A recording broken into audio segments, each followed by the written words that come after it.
بات میں کوئی شبہ نہیں کہ 2013 میں جو کراچی کے حالات تھے آپ ان سے مجھ سے بہتر واقف ہیں، اور کس طرح ان کو حل کیا ہے وہ بھی آپ واقف ہیں، اور آج کیا بہتری ہے کراچی میں وہ اسے بھی آپ جانتے ہیں کہ اس کے کیا اثرات ہوئے۔ یقیناً جب اتنا وسیع آپریشن ہوتا ہے ایک اسٹیبلشڈ خرابی کے خلاف، تو اس میں یقیناً کچھ کوتاہیاں بھی ہو جاتی ہیں، کچھ غلطیاں بھی ہو جاتی ہیں، اور اس کا اثر جو ہے وہ یقیناً مقامی لوگوں پر پڑتا ہے، بہت سے شکایت رہ جاتے ہیں۔ ہماری یہ کوشش ہے کہ اس سے ہم سبق لیں اور مستقبل میں باتیں نہ ہوں، وہ باتیں نہیں ہونی چاہیے تھیں، ہوئی ہیں، لیکن وہ ایک بڑا چھوٹا عنصر ہوتا ہے اس سارے معاملے میں۔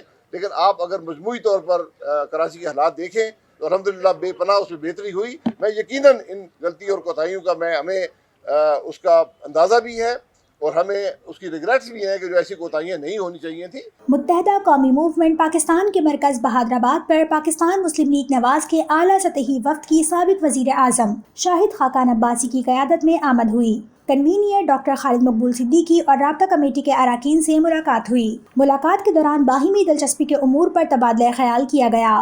ملک کی سیاسی صورتحال بھی زیر غور آئی۔ ملاقات کے بعد صحافیوں سے گفتگو کرتے ہوئے ڈاکٹر خالد مقبول صدیقی نے کہا کہ پاکستان مسلم لیگ نواز سے سیاسی تعلق رہا ہے اور ہے۔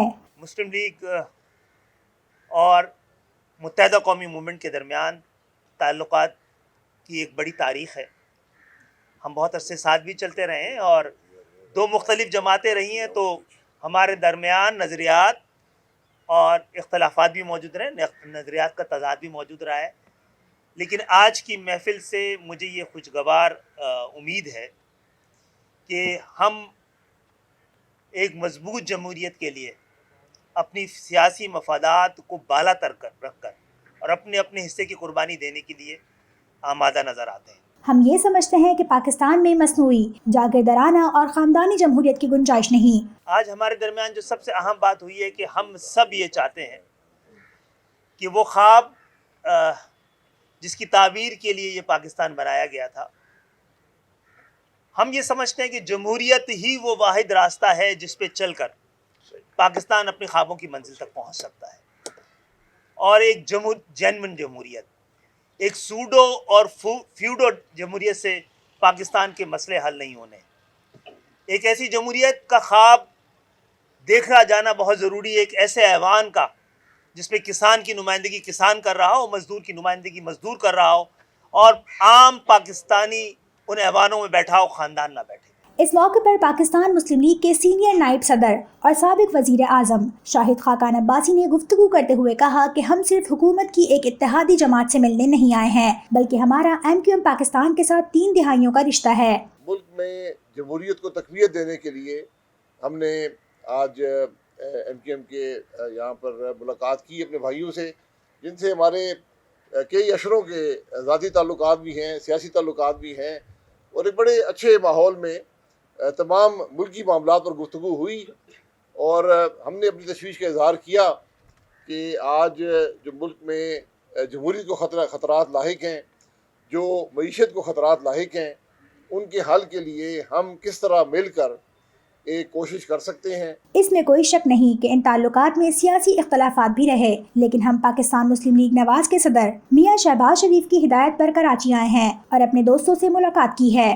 میں حکومت کے ایک اتحادی کے ساتھ کھڑا ہوں تو ذرا سوال جواب دینا مشکل ہوتا ہے لیکن میں گزارش کر دیتا ہوں، اگر آپ مجھ سے اس کا سیاسی حل پوچھیں گے، سیاسی جواب چاہیں گے، تو میں کہوں گا کہ عمران خان کی حکومت 5 سال پورے کرے، کیونکہ تاکہ عوام کو پتہ چل جائے کہ یہاں کس قسم کی حکومت ہے، اس کی کیا خامیاں ہیں، کیا نقصانات ملک کو پہنچا رہی ہے۔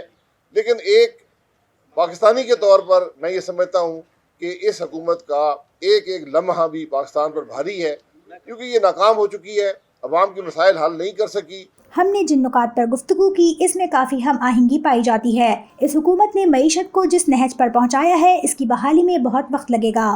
لیکن ہم کوئی اتحادی ڈھونڈنے نہیں آئے، ہم تو ایک ملک کے مسائل پر جو ہمارے خیالات تھے وہ ہم نے MQM کے سامنے رکھے ہیں، اور جیسے میں نے پہلے کہا کہ کافی حد تک اس میں ہم آہنگی ہے۔ یقیناً سیاست میں اختلافات بھی ہوتے ہیں، شکوے شکایت بھی رہتی ہے، لیکن جب تک جمہوریت کا سفر جاری رہے گا تو پاکستان کے مسائل حل ہوتے رہیں گے. جو بھی آئینی راستہ ہے نا الیکشن کمیشن کا اور عدالت کا، دونوں حکومت میں شامل ہونے کے باوجود گئے ہوئے ہیں اس میں، اور ان سے صرف توقع یہ تھی کہ اس میں رکاوٹ نہ ڈالے جائے، اور مجھے لگتا ہے اور ایم او یو کا حصہ ہے اور رکاوٹ ڈال نہیں رہے. مثلاً لوکل گورنمنٹ کا ایشو ہے. ہم مکمل طور پر یہ چاہتے ہیں کہ ملک میں ایک افیکٹو لوکل گورنمنٹ کا نظام ہو اور ہر صوبے کے اندر ہو. اس میں جو اس حکومت نے جو مشکلات پیدا کی ہیں، جس طرح اس کو رد کیا ہے، وہ قابل قبول نہیں ہے. تو عدالت میں معاملہ ہے، اور ہم یقیناً لوکل گورنمنٹ جو بنیاد ہے جمہوریت کی، اس کے مکمل سپورٹ میں ان کے ساتھ کھڑے ہیں.